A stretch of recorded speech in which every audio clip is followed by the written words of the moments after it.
My name is Sean Maurer. I'm the Technical Director at the Smart Energy Design Assistance Center.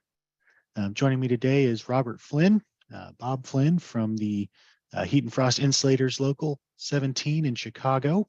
Today we're going to be talking a bit about mechanical insulation, the benefits of having that properly done, the energy impacts it's going to have for facilities, and some common issues that we run across in doing site assessments and looking at buildings.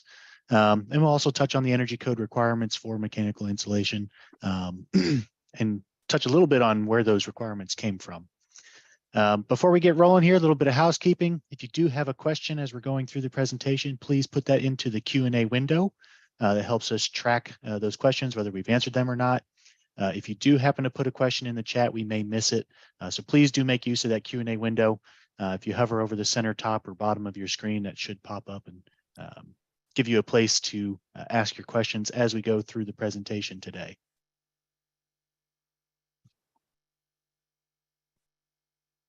SEDAC is a preferred education provider with the IECC, and we do also offer AIA continuing education credits. So in your registration, if you indicated that you are an ICC or AIA member, when you registered for the webinar, we'll be able to document that information and submit those CEUs for you.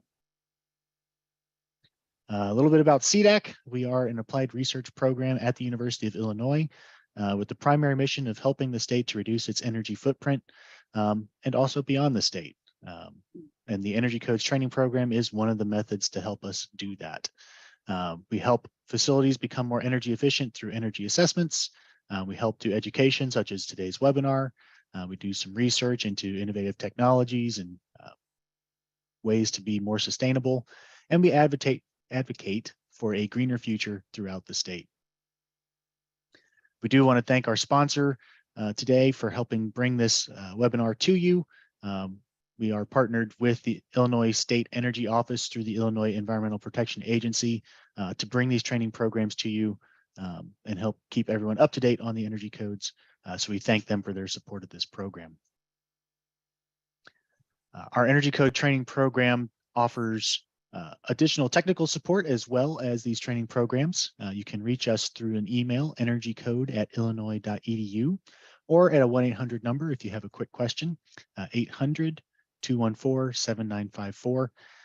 We do generally prefer that you ask us questions by email. It gives us a chance to fully digest your question, ask clarifying details if we need to, and then bounce your question around our office to make sure we get the best answer to you that we can. But if you do have a quick question that's really short and simple, that 1-800 number is available if you need something on a quicker response. We also have a number of online resources available at smartenergy.illinois.edu/energy-code, including all our past workshops and webinars and some online on-demand training modules. Those modules are geared toward beginner audiences, but they are self-paced, so you can work your way through them as you're able and get a little bit more detail on some of the topics we talk about in our webinars. As far as the Energy Conservation Code for Illinois, the expected effective date for the 2021 IECC will be December 1st, 2022. We're continually updating our website as we get more information, so check out our Energy Code page. We update that frequently with any updates, changes in that effective date. But as of right now, it looks like December 1st will be the effective date for the 2021 IECC. Again, we have a number of resources available on our website. Please do reference those for any questions you may have. You can also find the contact information for FAQs and to reach us by email or phone number. Also on that page are links to the current IECC. The most updated version will be linked there. Once the Illinois amendments to the International Energy Conservation Code are approved, then we'll have a link to those as well. We currently have a link to the 2018 amendments. And then we'll also have a link to the Chicago Energy Transformation Code once that is available. And we're hoping to do some training for that in the near future. Today's workshop is part of a series. We had an in-person workshop in Southern Illinois touching on updates in the 2021 IECC, and we've got one coming up in DuPage County. It's in person, so you'll be able to talk to us in person, ask some of your more detailed questions, and get some face-to-face time with us now that we're coming out of the COVID pandemics. And today's presentation, we're going over the importance of mechanical insulation. We also have a series of short webinars where we're breaking down the 2021 IECC into smaller components. We've already completed the residential and commercial envelope sections, and we do have in February commercial lighting, and in March commercial HVAC webinars for updates to the 2021 IECC. Today, we're going to do a little bit of digging into the basic categories and benefits of mechanical insulation, become more familiar with the energy code requirements. We'll be going over mostly not a lot of changes between the 2018 and 2021 IECC here. So we shouldn't be touching on anything completely new here. It should be pretty familiar stuff to what we've covered in the past. And we'll also touch on some case studies and energy savings examples to give you an idea of the energy impacts and the cost impacts of proper insulation and maintenance of that insulation. To help me with today's presentation, we do have Bob Flynn from the Heat and Frost Insulators, Local 17 in Chicago. He's been working with the insulation industry for 33 years, began his career in 1988 as a helper with the insulators. While working as a summer helper, he attended Northeastern University, ultimately receiving his bachelor's degree in physical science. He's worked in all facets of the mechanical insulation trade, spent over 3 years as an estimator for a signatory contractor of Local 17. He's completed his apprenticeship in 2005. During the course of his extensive time with the union, he's been responsible for executing projects on many commercial and industrial projects, including Citgo, Trump Tower, nuclear power stations. He served in many positions within the Heat and Frost Insulators as well, including a trustee, an executive board member, and vice president. In 2018, Robert was appointed by the union to become the business representative and marketing director. So Robert has a lot of unique perspectives that he'll be bringing to our presentation today, and I would like to turn it over to him now to touch a little bit on the types of insulation that we will see on mechanical systems. Thank you, Sean. Good afternoon, everyone. Sean did a great job of introducing me here. I just wanted to, I lost a little, don't have, see if I can, I don't think I have control of the, there we go. Benefits of insulation.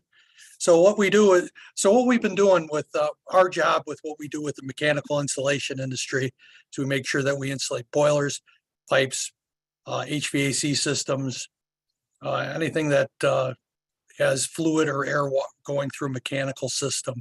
There are many benefits to it, not just the fact of the matter that it keeps energy, lowers energy, but also has safety factors to it as well.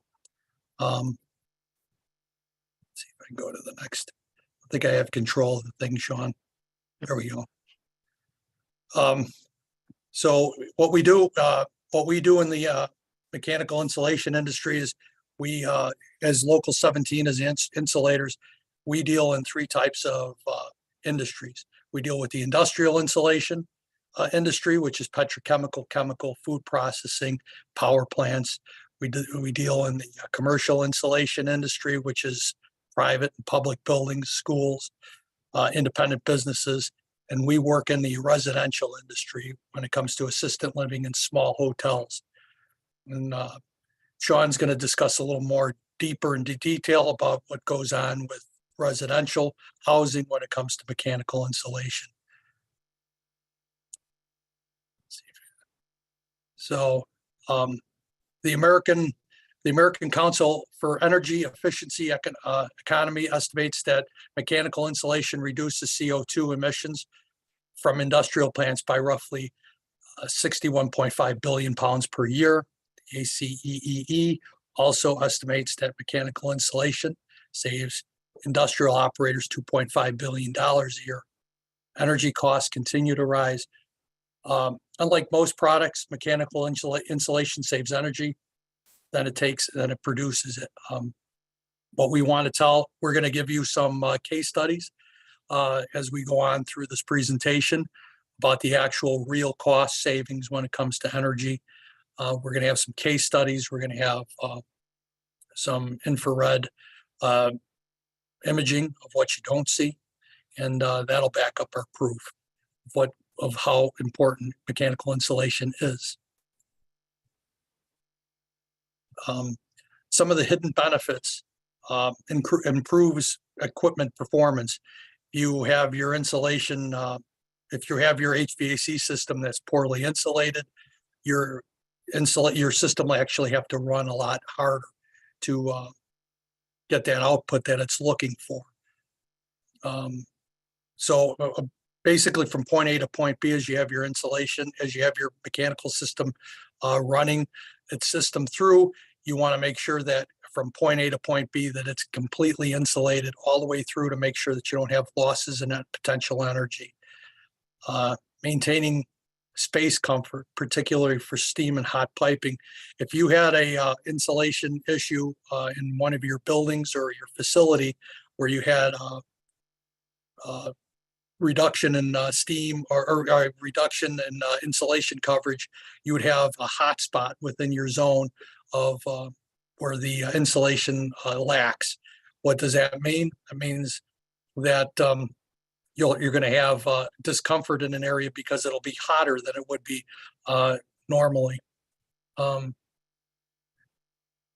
Once again, we also stated helps ensure even distribution temperatures for air and hydronic systems. If you're going to get from point A to point B, you want to run at an optimum temperature. The insulation protects that system from getting to that point. Can minimize pumping energy by maintaining hotter or cooler fluids. That's once again going from point A to point B. You would have optimum use of your mechanical system. So some of the non-energy benefits of mechanical insulation, as we talked about, is PPE for hot surfaces. So if you're walking by a system and it's not insulated and it's very high temperature, you can cause burn factors. So insulation is a burn protection. Condensation issues. A lot of times you don't see if an insulation of a chill water system, your cooling system isn't insulated properly, you're going to have some condensation. What you may not see it until it's too late. When it comes to drop tiles, you'll have some staining from your ceiling tiles. You'll have slip, trips, and falls in your equipment areas if you're working, say in a factory area where you have condensation by a chiller that's not insulated properly. You'll have damage. You'll have water pool in those areas, and you can have slip, trips, and falls. People don't realize that there's mold issues if you have condensation and your insulation is exposed to mold. You can potentially have a sick building. The mold will spread. And also noise protection. People don't realize that when you put insulation on something, it actually reduces the sound and the noise for your area of working, especially in high production areas, for example. Proper insulation is extremely important for your health and safety. Many times you can walk into a plant and see many issues of slip, trips, and falls. Somebody can fall into moving material or moving equipment. So insulation plays a very, very important role that way. Once again, here's some more examples that we can give you about safety for personnel. Fire protection. We do a lot of fire protection when it comes to firewalls. When you have a fire, one of the first lines of defense, for example, if a fire occurs in a room, that fire protection that you would have from fire stopping would stop the travel, or at least give personnel time to leave the building. Burn protection in this picture that you can see over here. In the middle, it shows blanket insulation and removable insulation jacketing. people work around this type of equipment, and it could be quite hot. This blanket reduces the exposure of somebody getting burnt next to this active equipment. And then, of course, the one on the far right is the health and safety of a building. Mold. A lot of times, insulation is done properly. Most of the time, insulation is done properly. When people start going in and start working on some maintenance, they disrupt the insulation. They would open it up, and condensation starts to develop, and then there you would have a possibility of mold. Types of insulation. So there's various types of insulation. One of the first types is a fibrous insulation. So in this picture on the right gives you an example of some ductwork insulation, some board insulation, and some wool insulation. Different types of variations. You will have fiberglass as an example. Has materials include mineral wool, so you could see it in the different type of heat ratings that you'd have with fiberglass versus mineral wool. You'll have different densities and thicknesses, such as the blanket insulation could have a density of 3/4 pound blanket versus 1 pound. When it comes to board, it's 3 pound to 6 pound. That insulation density gives you a higher R value. So good insulation value absorbs moisture. If a good insulation value but absorbs moisture is one of the issues that we see with this type of fibrous blanket insulation. They've worked in many ways to reduce the fact that you can have mold buildup. However, some of the old insulation that you have can still can cause mold issues.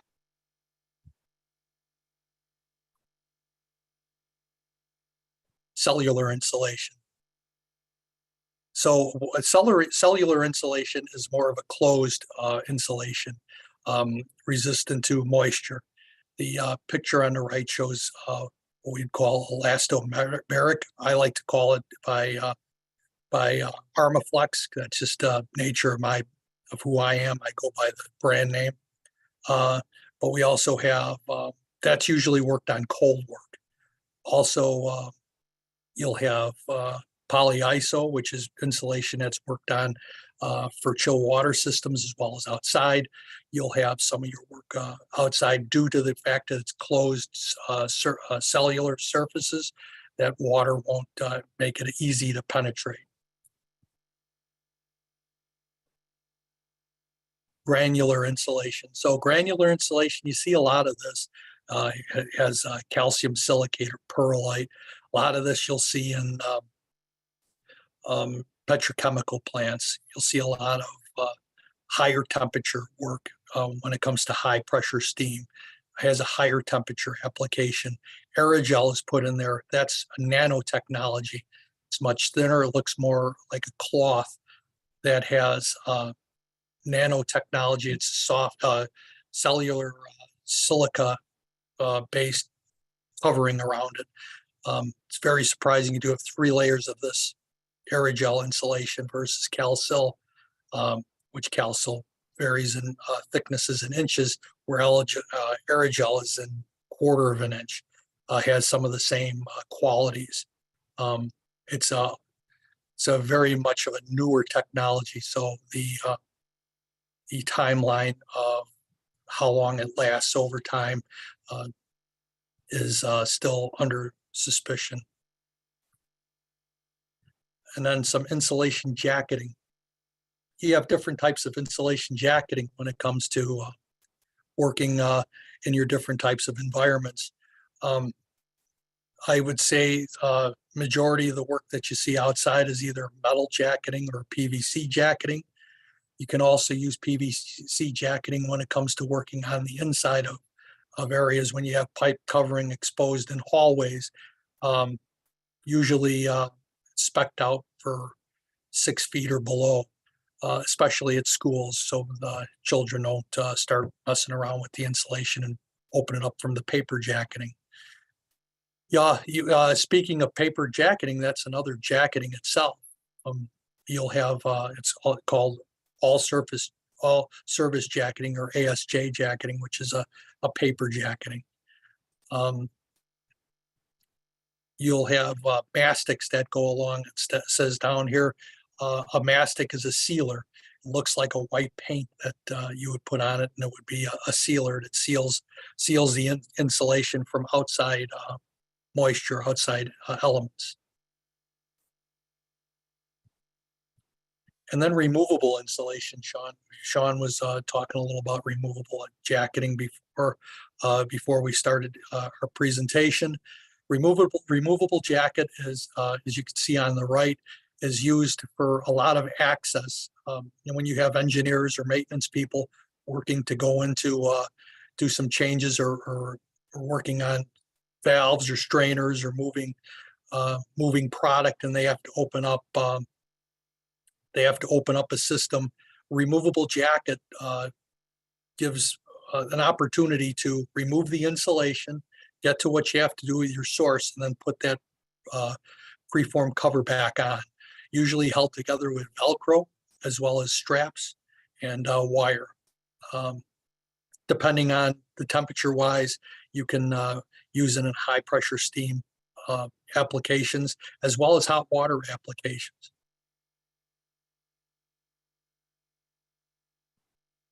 And then some common causes of reduced insulation. We see this a lot in our industry. Sean's going to talk a little bit about the codes. When a job is spec'd out and coded out, it sometimes falls to value engineering, whether it be from the architect, from the engineering, from the customer. Sometimes the customer just is not willing to pay a certain amount of money for part of their building. So things start to get value engineered, trying to reduce the price of a project. One of the things is insulation. Unfortunately, with mechanical insulation, if you don't see any problems, mechanical insulation is doing its job. It's when you start seeing problems such as problems with leaking in the ceiling from condensation, or the building just can't get cool or can't get warm enough due to the fact of lack of insulation or thickness of insulation, or just renovations and repairs. You'll see a lot of times that maintenance is going to be done on something, and they remove the insulation and they never redo the insulation. To the right, you see a condensate chest. As an example, they put some blanket insulation, probably, as you can see for the infrared, the top of the condensate chest itself is very cool. The insulation is doing its job, but on the bottom, whether it was exposed to water, whether it was exposed just to overtime damage, you can see the heat difference. So the maximum temperature down below where the pointer is at 206 degrees versus 72.6 degrees in the room. So the insulation does make a difference. And then once again, common causes of reduced insulation. These are some of the issues that we see. We see do-it-yourselves or untrained installers put the wrong material on, or installation practices, kind of the attitude of, this is easy, I could do it, and you'll run into issues that later on will cost the end user or the reputation of the builder. Poor and improper specifications. Sometimes people are talked into reducing the size of the insulation because it just doesn't really need that. Well, there's a reason why the insulation is there, and we're going to talk a little bit more about energy savings. But over to the right on this picture is a manhole cover to a boiler, and this boiler back in the day didn't have the insulation on it, but when you shoot a gun at it, you could see that the actual insulation, if you had a removable cover on there, would reduce the temperature, as well as possibly getting somebody hurt. As you can see on the side there, there's some buckets. Somebody wants to try to reach in there, they could get burnt. Okay, at this point, before we jump on, we got a couple of poll questions to throw up for everybody. just to review what we've covered so far, which is not a benefit of proper mechanical insulation: improved system efficiency, reduced pumping fan energy, worker protection, condensation control, noise control, or none of the above. Those are all benefits. And then our second question, which type of insulation is best where frequent human contact is likely: fibrous, cellular, or granular? We touched on those a little bit. We had a question come in to the chat. Is there an effective, compliant way to use bubble wrap reflective products for commercial duct insulation? Yeah, I could answer that one for you. Yeah. Some of the as bubble wrap makes its way, we've seen it on projects. Bubble wrap sometimes being done by untrained workers or do-it-yourselfers.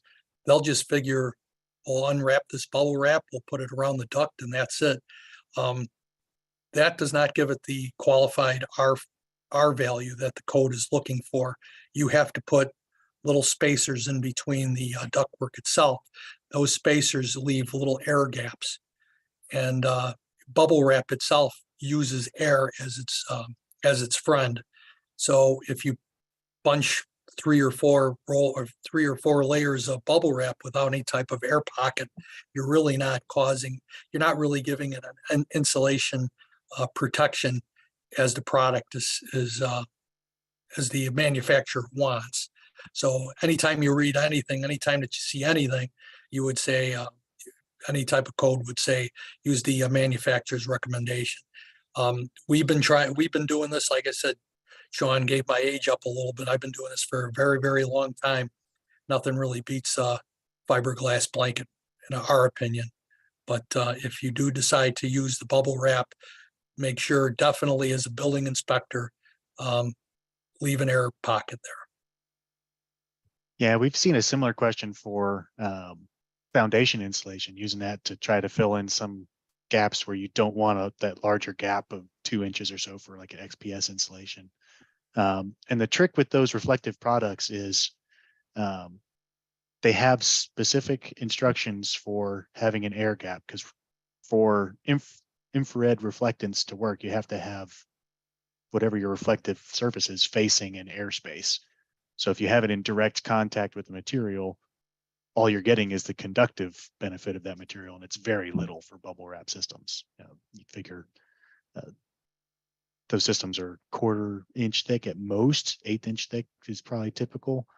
You're only getting that much R value of an air pocket, which is very minimal, that 1 to 2 R value.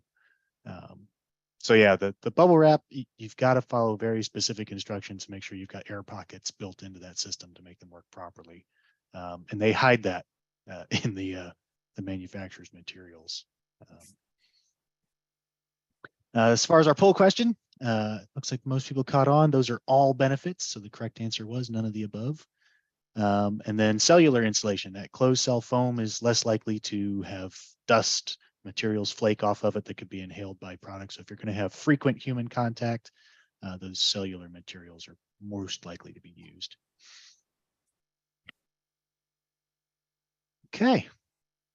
We'll be moving on into the energy code requirements for mechanical insulation.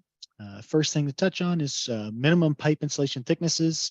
In the 2021 IECC are contained in table C403.12.3, unless it falls under some exception. Exceptions include piping or ducts that are not part of a rated HVAC system. So like if you have a packaged RTU, the efficiency of that unit includes all the internal piping and things in it. So you don't have to add additional insulation to that piping if it's not there already. It should generally have its factory installed insulation there. Fluids that are not heated or cooled using fossil fuels or electricity. Pipe fittings for 1 inch or less in diameter piping are generally accepted. And buried ducts conveying fluids near ground temperature, around 60 degrees Fahrenheit, are accepted from requiring insulation, because the ground itself provides a little bit of insulating value. But you can see listed in the table here for different fluid operating temperatures. The energy code does specify a conductivity range for the insulation, so a minimum R value. In this case, it's a U factor, so invert that. It gives you an R value per inch for the insulation. The mean temperature rating that's applicable over.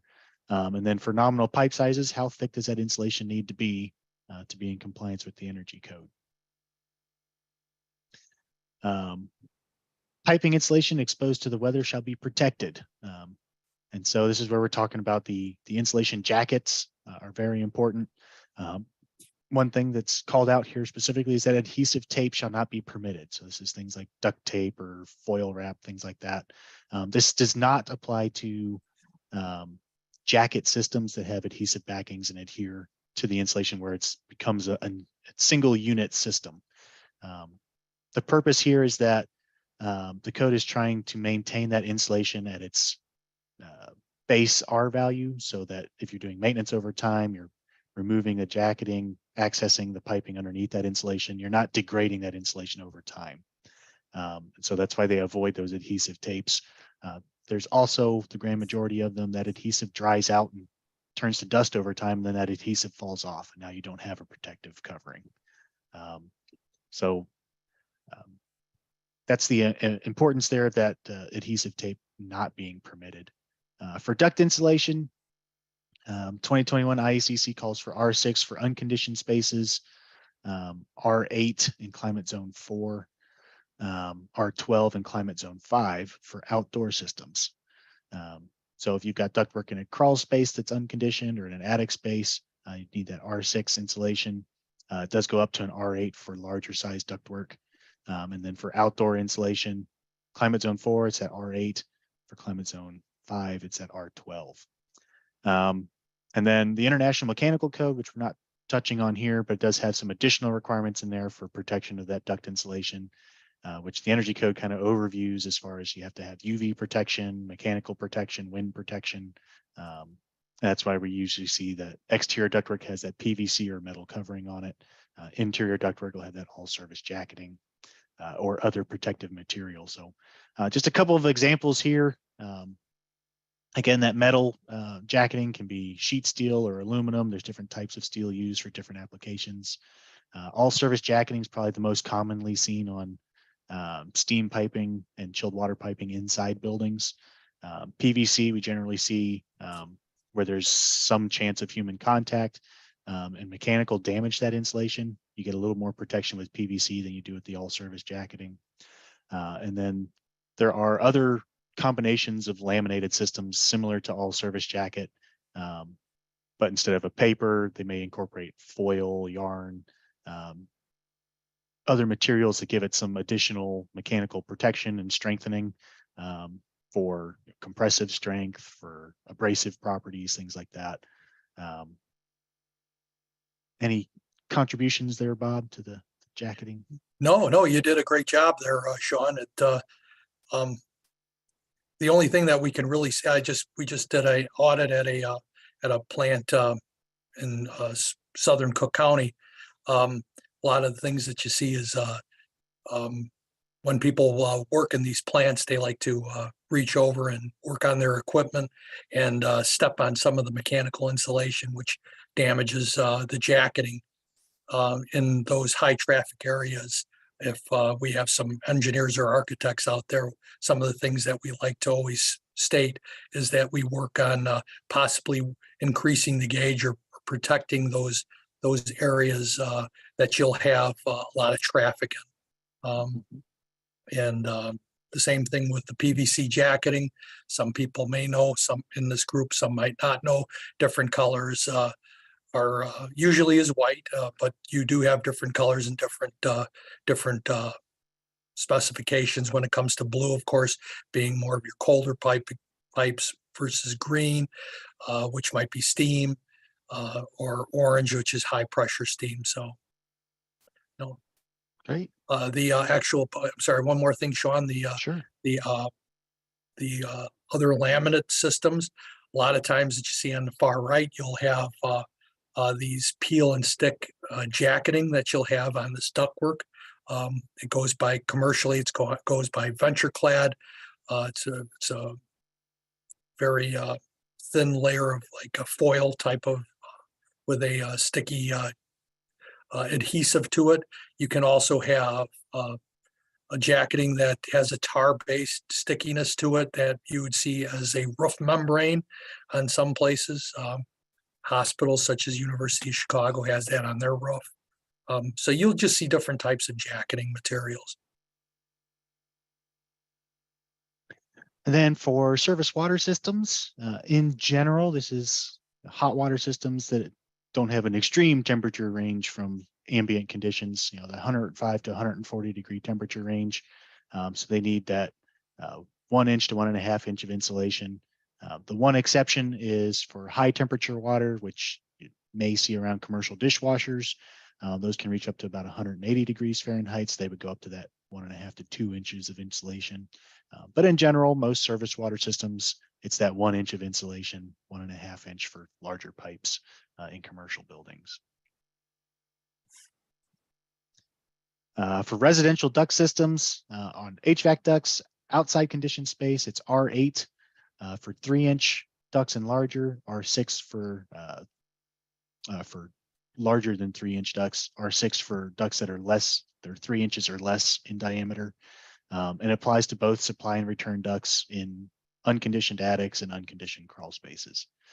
For that ductwork to be considered within conditioned space, the ducts must have an R8 wrap and be buried with R19 insulation against, above, against, below, some combination of covering that ductwork with additional insulation. The one example we're seeing here that is code compliant, but it's kind of counter to that, is on the far left of the screen here, that R19 insulation is all underneath the duct.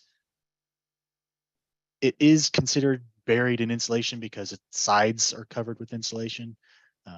But optimally, you'd be splitting that insulation across the ductwork, get some on top, some below, the grand majority of that insulation on top. That's going to ensure you've got less heat transfer into that attic space, or from the attic space into the ductwork for the cooling season. For residential HVAC piping, mechanical system piping capable of carrying fluids greater than 105 degrees Fahrenheit and less than 55 degrees Fahrenheit are required to have at least R3 insulation. This includes the hot suction line on AC units. So you can see here in the example image, the insulation degraded a little bit, but you can see those hot suction lines were not insulated. But again, when the AC system is running, particularly in peak, it can exceed that 105 degree Fahrenheit temperature. So it should be enclosed in insulation. As far as protection, again, insulation needs to be protected from sunlight, moisture, wind, and maintenance activities. Again, adhesive tapes are not permitted. What you're seeing on here, the white coating on the outside of this elastomeric paint, is a UV protective coating that gets painted on. It does need to be maintained. You can see here a proper job where that was painted has to be put on in at least 2 coats over that rubber system to provide effective UV protection. And then that does need to be updated every couple of years. That coating needs to be reapplied because it does degrade over time. So a lot of times what we'll see is, even if this is done properly, it isn't part of the regular maintenance of the building, degrades, and then you got to replace all the insulation for greater cost. So something to be aware of for line sets for split systems and refrigeration systems.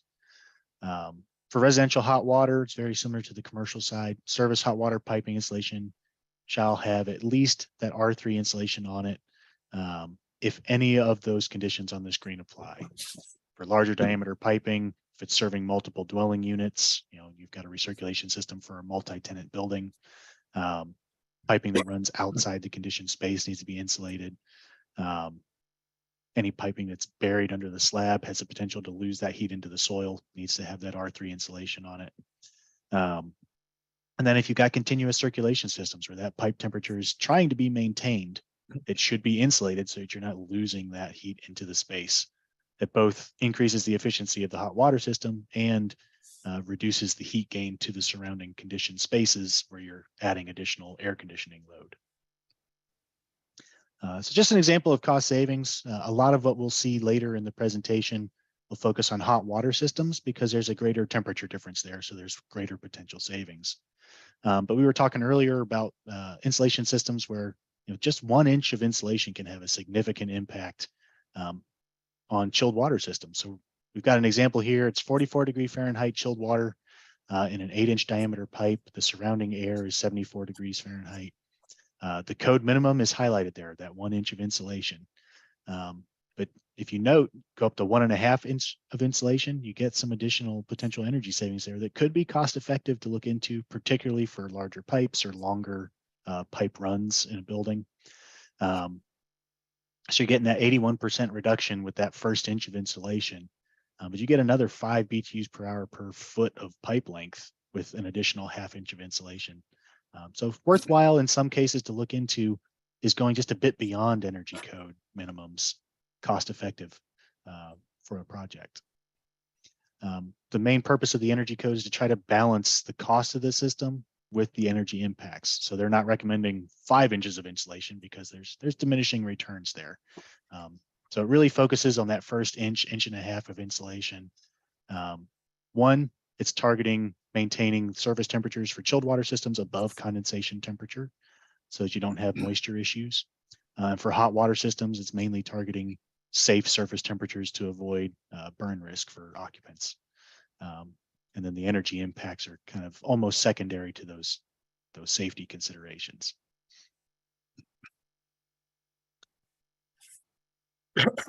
Before we move on to our next section, we do have one more poll question here about those energy code requirements. So our first question, which is not an allowed protective jacketing material per the IECC? Metal, PVC, laminate, all-surface jacket, or the adhesive tape? And then what's the required insulation level for exterior supply ductwork? Is it R3, R6, R8, or R12?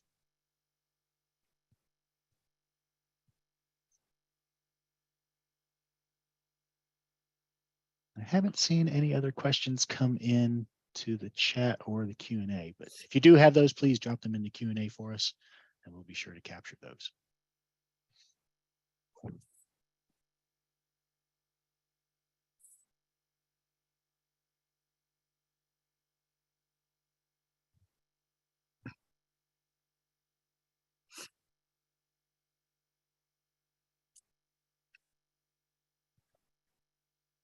Okay, looks like we've got most of our responses in. So we'll go ahead and share those results. Looks like most people got the first one correct. It is that adhesive tape that is not allowed. You can do adhered jacketing systems, but rolls of adhesive tape should not be used as your protective jacketing on the outside. Is in our next question, exterior supply ductwork. This should have been a multiple choice, so maybe a little confusing here, but it's R8 and R12, depending on your climate zone for ductwork that's on the outside of a building open to exterior air conditions.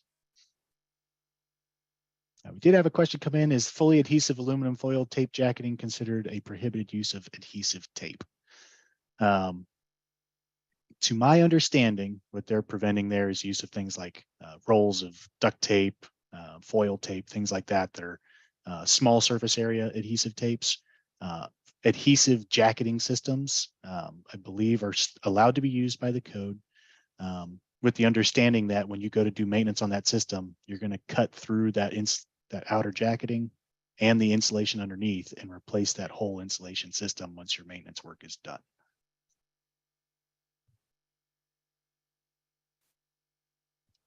Okay, so we'll turn it back over to Robert to touch on some of the implementation, kind of practical considerations for installing insulation. Thanks, Sean.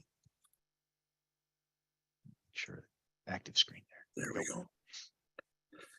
So insulation best practices. Be mindful when either you're working on a job or you see an insulation, when you see an insulation project, as you're doing a walkthrough, be mindful of the needs of the future access. A lot of times access panels and ductwork gets covered, fittings and joints, piping. Make sure that that they're sealed. Sometimes the requirements for chill water systems are tape as well as adhesive over it, so it's completely sealed. That should be the practice used versus just having PVC fitting cover without any type of having it sealed. You're still have some openings where condensation can come in. Sensors and controls. A lot of times you'll see pipe covering. You might see it in some of the pictures we might have today, that you'll have chill water systems or even heating systems that are next to sensitive controls. If those aren't done properly, you'll have damage to not just the area around it, but the very valuable sensors and controls. Consider a more durable jacketing in locations that we talked about that may be most likely to damage your access panels or areas of maintenance going in and out. Like I told you, the job that we were on just the other day, you have a lot of maintenance work being done and crushing the insulation by stepping on it versus stepping over it. Consider all aspects of installation when you're choosing the type of insulation. The sound dampening, a lot of times you'll have your system that's working that the engineer or the architect uses might be very, very loud. And you might want to think of using a denser jacketing for the insulation when it comes to the ductwork. A 2-inch, 6-pound density board instead of 2-inch, 3/4 pound blanket. That may need it. It might cost a little bit more, but it'll save in sound over time. Protection from ambient environment, depending on the jacketing that you use. Sometimes you might need a stronger insulation, or maybe I'll use VentureClad. I'll pick on VentureClad. Maybe VentureClad isn't as good of an insulator when it comes to dealing with a rainy or a wet environment, and you might have to use something else. And then smoke, flame and smoke spread protection requirements. See a lot of that when it comes to grease duct or PVC in an area of a runway, where you'll have a lot of air going through. And if there's a fire and you have a 25 to 50 rating smoke rating, you might want to use to protect the inhabitants of the building with a fire blanket. Let's see if the next thing, there we go. Duct liner. Duct liner is something that we don't usually use. We don't use as a trade. That's done by another craft. However, some people use it for cost savings. When I estimated back in the day, the comparison of duct liner versus exterior line duct is about 33% less when it comes to the cost of liner versus exterior ductwork. Where initially value engineering would say that's a great idea. We can reduce the cost of the job by using duct liner. You are putting the inhabitants of the building to not having the quality air over time. It does reduce the noise from within, and it protects from external damage, and may be but it may be vulnerable to mold and mildew. Nothing is perfect. No material is perfect. Over time, that interior lining does break down. No matter what kind of sealer or what kind of instrument they use to try to protect it, over time, everything breaks down. I haven't found anything yet that doesn't. Exterior ductwork, once again, you can have, with the pros of that is you have the insulation on the outside.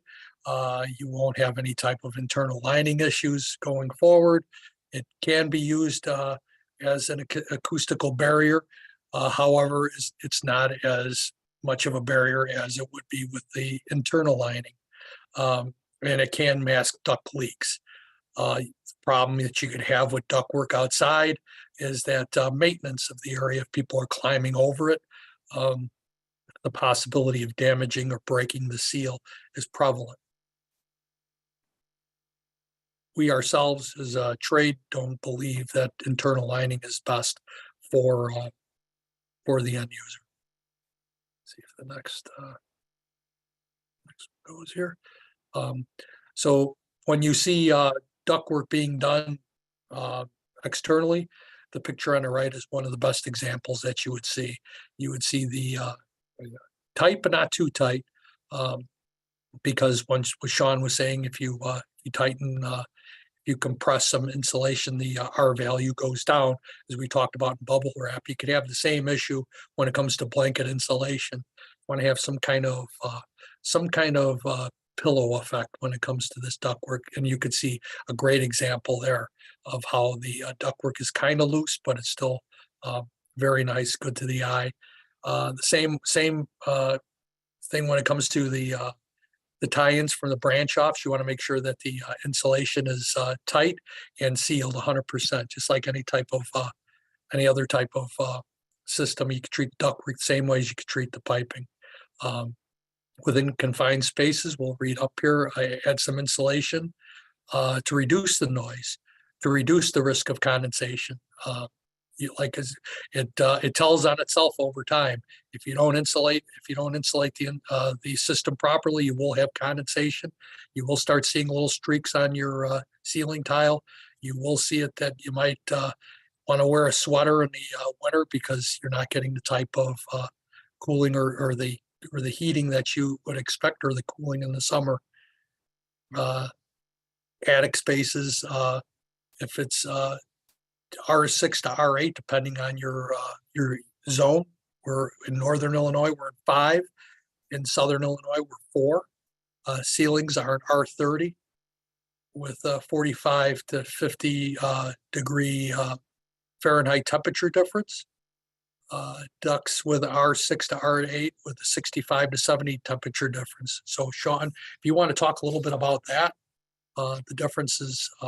Yeah, please. Actually, a good point to touch on a little bit on a question that came in the chat too. They had asked if the ductwork's underneath roof deck that has insulation above that roof deck's got that R30 above it. Do they still need to have that R6 or R8 insulation on ductwork that's above like a drop tile ceiling or in a plenum space above a finished ceiling? The insulation in that case is considered within a semi-conditioned area, so it is not required to be insulated. But what we're noting here is it does provide some protection against condensation risk, particularly on the supply ductwork. On the return side, the ductwork is going to be about the same temperature as the surrounding space, so there shouldn't be much condensation risk there. But particularly if a building's got envelope issues and can let air into those plenum spaces, the supply side ductwork should have some minimal amount of insulation on it, even if it's not required by code. What we're talking about there for attic spaces, for like residential applications where you've got ductwork in an unconditioned attic, your ceilings, the space in the building will be 72, 74 degrees, and your attic can get up to 120 plus degrees. So you can have a significant temperature difference there where we've got R30 insulation in place.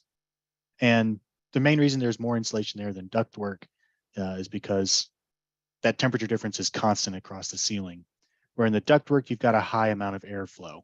So even though there's only R6 to R8 insulation there, even though that temperature difference is greater with 40 to 55 degree air in that ductwork for commercial, 55 to 65 degree temperature air in that ductwork, there's a greater temperature difference there than you have across the ceiling. But the air is flowing through that ductwork at a higher rate. It's only in contact with that greater temperature difference for a few minutes. But if you can put some extra insulation there, it could have potential cost benefits that are cost effective by reducing the amount of energy that's lost to the attic space. So that's what we're talking about there is a little bit of extra insulation, even if it's an R10 or R12, something like that on the ductwork. Just that little bit of extra can be cost effective. So it's worth looking into.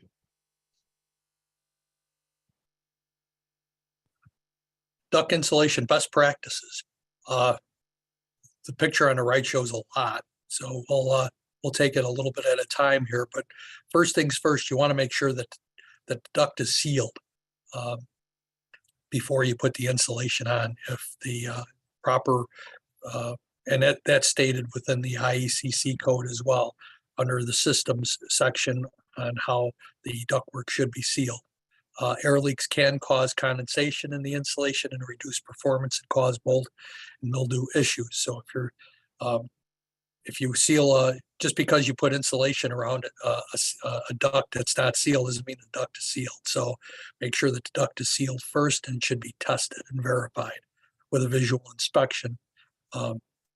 Insulate the entire duct system per specifications and manufacturer's recommendations.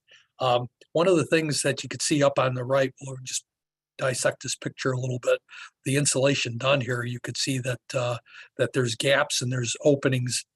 They just put the insulation, and you could actually see the fibrous material hanging out, and that is not a properly sealed job. It's not 100% sealed, so you will have a possibility of different energy, different temperature variances from the outside to the inside of that ductwork. So it's not really doing its job correctly. Aesthetically, it looks absolutely horrible, and that would not cut it with our organization. So there's a lot of things wrong with that. You see major sagging. You see some of I think the picture on the round ductwork actually looks like it's been wired together with the seal around the round ductwork. Once again, not a way to hold it tight, and not a professional job. Below, much nicer. The issue that I probably would have more with this ductwork is what it appears to be some flex ductwork that is being run off of the main lines. Flex duct does do its job for connections to diffusers. However, long runs could lead to sagging over time. Once again, nothing is perfect. Nothing lasts the test of time. Eventually, gravity is going to win, and you're going to have some sagging on that flex ductwork. With sagging comes low points within those sagging areas where water can condense. You could actually have we've seen pools of water within flex ductwork connections.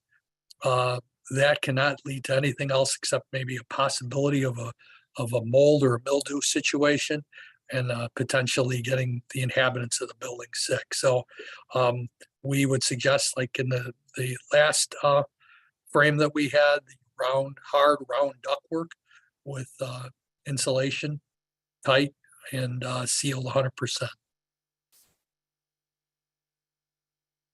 Let's give you some examples of some bad work. These are obvious. A lot of people think that just because the job looks good doesn't necessarily mean it doesn't have its issues. We'll look at that when we look with the cost savings and some of the energy audits that we've done later on in this presentation. But as of right now, we're going to give you the obvious. The first one on the far left is poor craftsmanship. As you can see, they used the sealer, but the jacketing popped. Wasn't sealed down with a staple, or it must have been dirty, or it wasn't tight, or they didn't dig out a little bit for the insulation for the pipe, and it popped open. Great opportunity for water to get in there and run down the line. Just because you have a bad job for insulation at that point doesn't mean that water is going to run down that line. So that's poor craftsmanship. The one in the middle, they sealed the insulation with rubber for a chiller system. The picture probably doesn't do it justice, but if you look in the top center, there is a gap where you can literally stick your finger in there. Once again, condensation will develop, cause damage. The one on the right was done by a do-it-yourselfer or a self-performer. They first thought that anybody can do mechanical insulation, and they started working on this tight spot, and they realized that there was a little bit more to it than just peeling and sticking, and that was the result. That job had to be redone. All these jobs are actually redone, but that was a specific point where the do-it-yourselfer got caught in the midst of the act. Let's give you some examples of some good work. I want to touch a little bit on the grease duct. The grease duct, there's a lot of the building inspectors we talk to, they want to know exactly, they want to know, because when you look at the code, it says the manufacturer's recommendation. A lot of times people will get away with just doing one layer of grease duct. UL testing does not test without with just one layer of grease duct blanketing. It's 2 layers and it's staggered, as well as having a stainless steel banding around it to protect it from a fire. If you use aluminum jacket or aluminum banding, it will melt during a fire, it will pop, and then eventually the blanket underneath could pop due to the fire as well. So keep that in mind when you look at grease duct. The industrial setting in this picture, once again, not just making the equipment look pretty, it does serve its purpose of protecting the product going through for this industrial setting, as well as protecting the personnel from burn protection. I was talking to you folks about protecting equipment. This is a picture of some chill water piping. You can tell because if you look closely, some of the valves are sticking out. The valve stems are sticking out, and that's all that's sticking out. That's chill water system that's right next to an piece of equipment, sensitive equipment. If this chill water system started leaking, it could actually damage this electronic sensor. Very nice work, though. And then we're going to turn it over to Sean with some case studies. Okay. Before we jump into those case studies, we do have another poll question here for everyone. So what's the primary concern with internal duct insulation? Is that poor acoustic performance, poor thermal performance, future indoor air quality issues, or poor condensation protection? And then why is proper support important for insulation of ducts and pipes? Prevent conduction through the supports, prevent crushing of the insulation and reduce performance, prevent wear and tear of the insulation from vibration, or all of the above. And we did have a couple questions come in to the chat again. One person asked, for new phenolic ductboard products, do they have any particular concerns other than making sure the thickness is used meets the R value rating needed for the application? For that work on the outside, it's probably actually one of your best bets because it's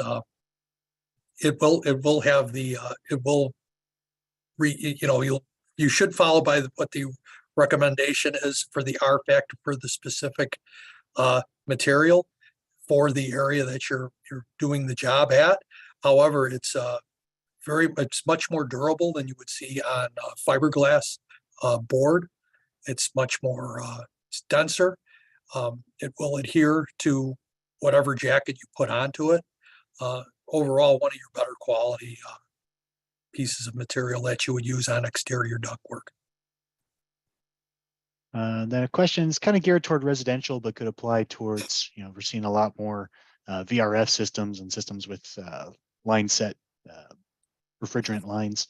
But there's a movement toward PTAC units and with split heads where the problem is condensation on the line set piping itself. And what's recommended to combat that problem?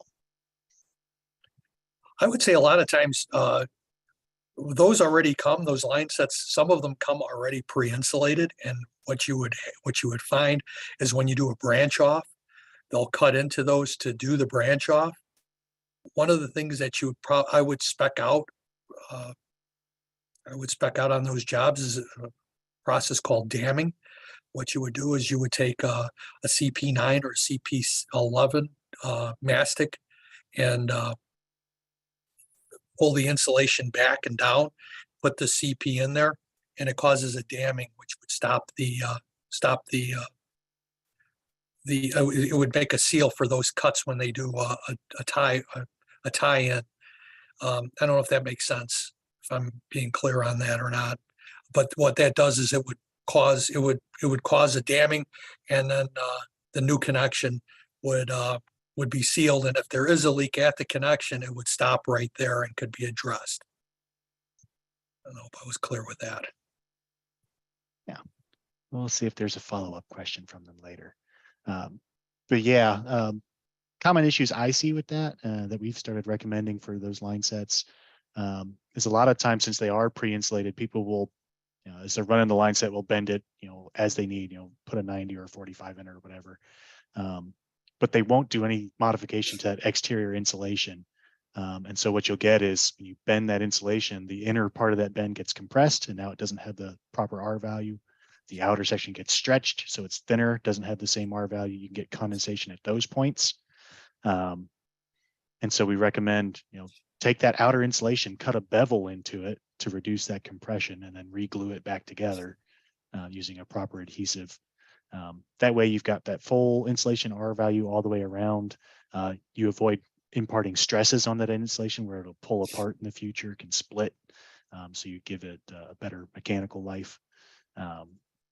And then as Bob was mentioning, for T's or connections, joints coming in, putting in a proper damming system and making sure that, again, if you've got a T, put a bevel joint in there for the insulation so it fits together, seal it together properly, and make sure that you don't have the potential for humid air to contact that cold refrigerant line and cause condensation. That's a great point, Sean. We see a lot of jobs where there's self-performers out there that'll just slide the insulation right over a 90 or a 45 and walk away. We're right there with you. We believe that beveling or mitering your 90s or 45s or your T's are the most proper way to get your full insulation thickness. No variance anywhere within the turn. And then for our poll question, primary concern with internal duct insulation is, it looks like most people caught on, is that future indoor air quality from degradation of that liner. You can get fibers and things. If you ever looked up at ceilings and seen diffusers with all that black dust around them, more than likely some internal duct lining. And then proper supportive insulation, all the above is correct. You're going to prevent conduction through those supports. You're going to prevent crushing that insulation when you've got a proper support plate there, and prevent wear and tear on that from vibration and movement of that piping, just from natural operation of the HVAC system. One more thing before we go on, it's called vapor damming. If you want to look that up, I apologize for not being as clear. It popped into my head that vapor damming is what it's called. Okay, great. Some example savings. What we're looking at here are industrial facilities. We're looking at high temperature applications. These are usually going to have the fastest paybacks, and kind of where a lot of the insulation advertisement comes from. The first one was a paper mill in Jackson, Alabama, $80,000 per year with a 3.8 month payback. Goodyear got a 2.5 to 6 month payback with $402,000 in savings. Pontiac, Michigan, replaced some missing insulation and repaired other areas for a total of $298,000. A power plant in Indianapolis, again, some pretty significant savings there. Nice thing is these aren't coming from the insulation manufacturers. These are studies done by the Whole Building Design Guide, Department of Energy. So these are kind of verified dollars. So it's not just someone who's trying to sell you more insulation telling you that this stuff works.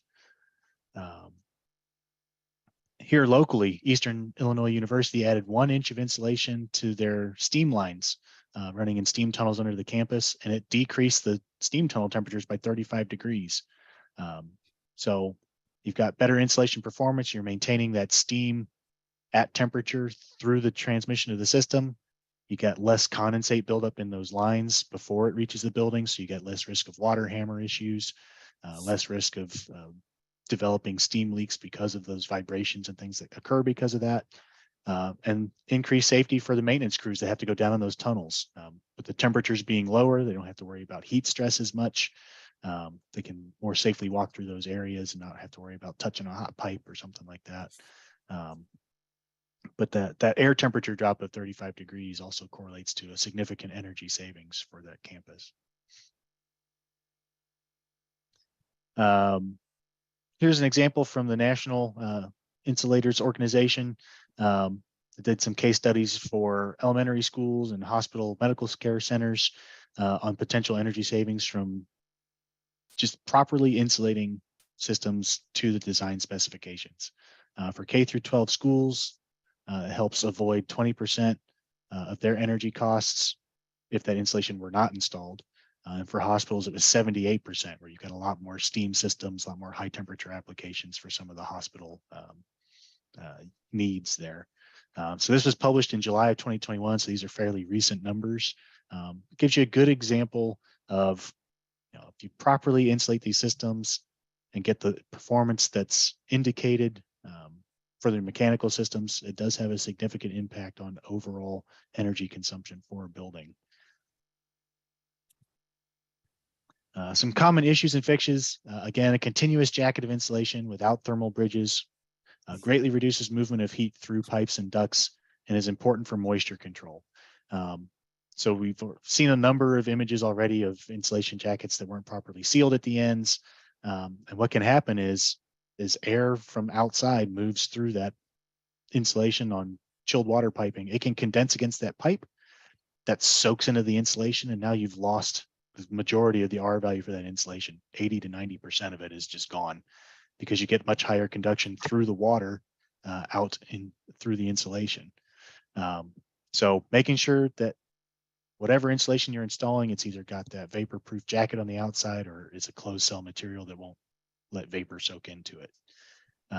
Elbows, T's, unions, valves can be sealed with specific made-to-fit jackets. They can either have a cavity there that gets filled with fiberglass insulation.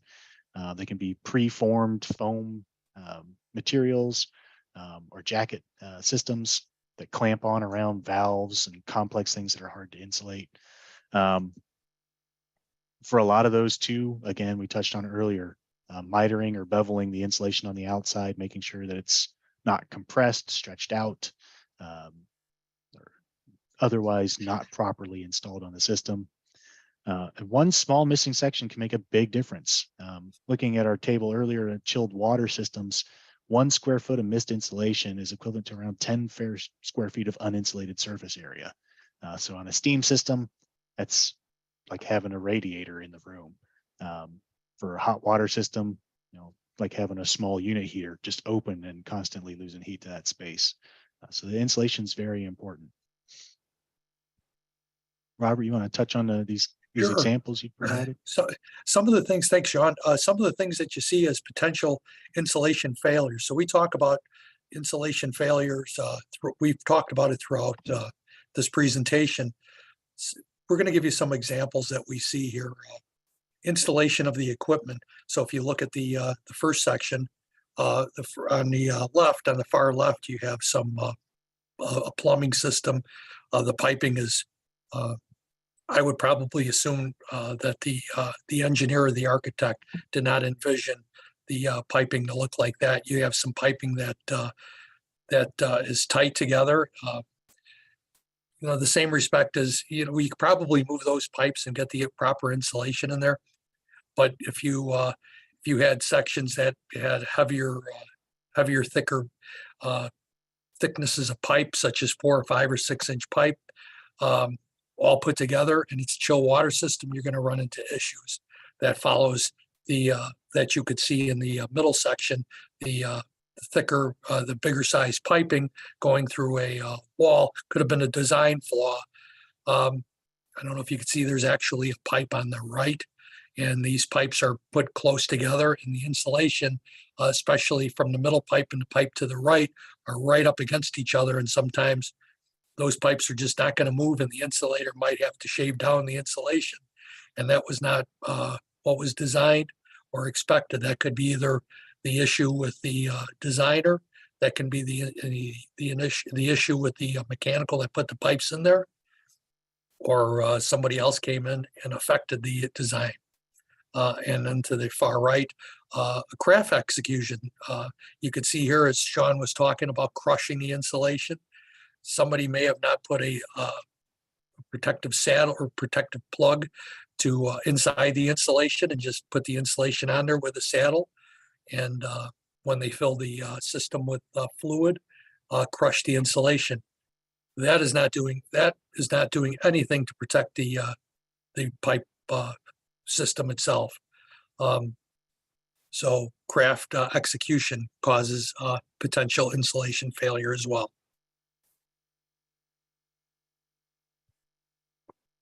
And here we've got an example on the residential side, a 50-gallon flow event through 50-foot pipe length for residential applications. Probably looking mostly at multifamily structures where you're going to have longer pipe runs. But you've got listed here the energy savings for different locations of pipe work, different insulation thicknesses, and different types of pipe materials. So the first section there is metal uninsulated pipe in a crawl space, in a basement with cold water, and then or with chilled water, and then ground temperature water, and then kind of room temperature water. And then if you add 1 inch of insulation to it, is the next section there of looks like 6 columns. And then plastic piping is after that. So, even the selection of the piping material can contribute a little bit to your insulation value. Metal's highly conductive versus, plastic piping that has a little bit of intrinsic R value. So those can all have impacts on the overall energy performance of the system. So what we're seeing here is just the warmer that temperature, the less heat loss through the chilled water pipe, and the more insulation, the less losses. And then I believe the rest of these are some infrared images that Bob has provided from some of their assessments and some examples of some mechanical insulation assessments. I'll let him walk through those with you. Okay, thanks, Sean. So some of the examples here, these were done by our organization. We went in and we looked at infrared. So sometimes what you see with the eye will surprise you. What is not seen by the eyes is surprising. Well, one of the flare gun options that you can have there is you can shoot an infrared image as well as the regular image that you would see with the naked eye. And we're going to give you some examples of heating systems themselves. This was at a school, a boiler. Let's see if I can show you some of the results from this. With an uninsulated system, the BTUs of the heat loss were 34,738 BTUs per hour, with a fuel cost of about $1,000. With the cost of this, with the addition of putting 2-inch fiberglass board on this system, it reduced the heat loss from 34,700 with, we'll put 2-inch insulation on there, reduced it down to 2,208 BTUs per hour. So it's more than 90% with 2-inch insulation. And like Sean was saying, even with 1-inch insulation on there, you're reducing it by almost 90%. The costs go from $1,000 down to almost $70, and a 1-year savings of about $1,000. An emissions, CO2 emissions savings from 12.36 metric tons per year without an insulated boiler. With a 2-inch fiberglass board, gets you down to less than a metric ton per year. So there is some big time savings. This is for a college. Go to the next one, and this is for a bonnet. A lot of times they'll leave the bonnets open for maintenance, for repacking. A lot of times they do that, and the bonnets are never repacked. But just to give you an example, this was done, we used 3 feet of insulation. So if you see the length here is 18 feet, that was for 6 bonnets. And we came up for 6 bonnets from a valve that was at a top operating temperature of 250 degrees with a fuel cost of $3.60 per 1,000 therms, which is the standard that the chart that we go through to determine all this shows a reduction from 17,950 BTUs per hour down to 1,180 BTUs per hour for each for all 6 of those. Over time, a fuel cost of $144 gets reduced with 2-inch insulation down to $9.50. CO2, as everybody talks about being green, 2.2 metric tons per year gets reduced down to a minimal 0.14 metric tons per year. So there's savings on those valves as well. Next one, and then this is one that we saw in a tunnel. This is a prime example of what you see in a lot of areas. This valve was replaced for maintenance and was never re-insulated. And what it ended up costing just for the one valve without it being insulated was $13.61 a year, with a removable 1.5 inch thick removable blanket for maintenance would reduce it down to less than $1.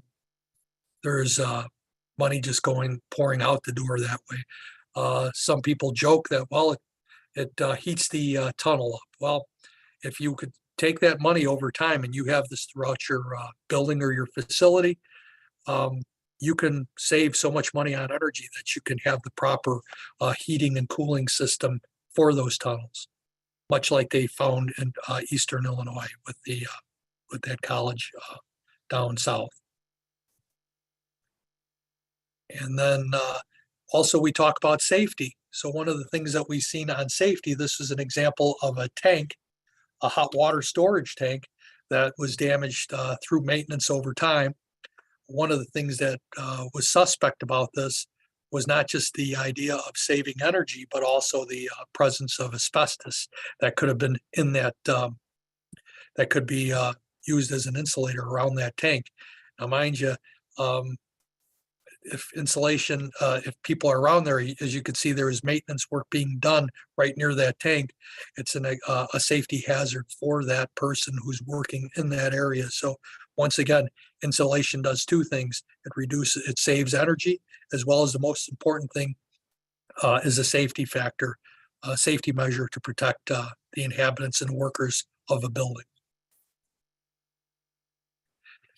And then one more thing that I can always tell you is that demand a summary if you don't get a summary when it comes to doing, when somebody comes in and does an energy audit. A summary tells you exactly how they came to the figures that they came up with. This gives an example of what we did when we did our walkthrough. It'll give you your issues that you might have with your mechanical insulation system, as well. In this case, gave the school a clean bill of health. However, we did find corrosion, possibility of corrosion under insulation because the chill water system was not maintained well. That leads us to the next question, or next thing that we were talking about, the consequences of poorly insulated system. We've talked about moisture exposure and damage to the equipment. This is when water gets into a system. You could see some corrosion on the piping, as well as in the case on the right, you see the actual pipe busting because the wall was thinned out over time. This under infrared, you can find out as well. You can have the same issues when it comes to looking at a insulation system, as Sean stated, failures, value engineering. The one on the right shows the bottom of a chiller actually has a cold spot underneath it due to delivery. The middle, you could see the damage of a poorly insulated pipe support, or the actual lack of insulation integrity because of the hanger or how it was installed, as well as a flanger, a connection to the chiller itself. So a lot of the stuff that you can't see with the naked eye, an infrared gun will show that, whether it's a heating system or a cooling system. And this is an example of what you might see when you have corrosion under insulation. Mind you, they decided to maintain this this flange, but never got around to put the insulation behind it, back on it. But behind it, you can see that they put some new insulation on. Why they didn't insulate it, re-insulate it back, the system in front of it, I have no idea, but that's what you have when you have water running into the system. The vapor damming, it's not going to just be right there. It'll run up and down the line, the moisture. Vapor damping will stop that, or at least slow it down. Okay, so that brings us to the end of our presentation. This has been recorded. That will be available for later viewing. We'll upload it to our website so that you can review it later. We'll also upload the presentation itself. All the links in the presentation will be available then. So someone had asked for that link to the study on schools and hospitals. Once we upload the presentation to our website, that link will be there when you download that the presentation, so you can access it that way. I don't see that any other questions have come in. The QR code on the screen will take you to the Heat and Frost Insulators website. They've got a number of materials there for, they've got, they host training. They do industrial and insulation assessments, mechanical system insulation assessments. Robert, you want to point them to some other specific areas that they might Yeah, no, it's just, thanks, Sean. Yeah, real quick, we can, it's just who we are. What areas we cover within our jurisdiction. We cover 23 counties in Illinois, in Northeast Illinois, and 3 in Northwest Indiana. We also have local 1 down in St. Louis, local 81 in Quad Cities area. We could lead you in that direction if that's where you reside. We also talk about, we could also lead you to our contractors who do the work through IRIC, or the Illinois Regional Installation Contractors Association, as well as just articles of what we do serving the community. So please come on in and take a look at our website. And again, if you have any questions about the energy code requirements for insulation, you can reach us at SEDAC at energycode@illinois.edu or through that 1-800 number. Thank you all for joining us today. We hope you found the presentation informative and helpful. If you need to reach either of us, again, the links are here on screen, and this will be uploaded to our website later. You can access it there if you need to reach out to either myself or Bob. So thank you again. We hope you all have a wonderful afternoon. Thank you.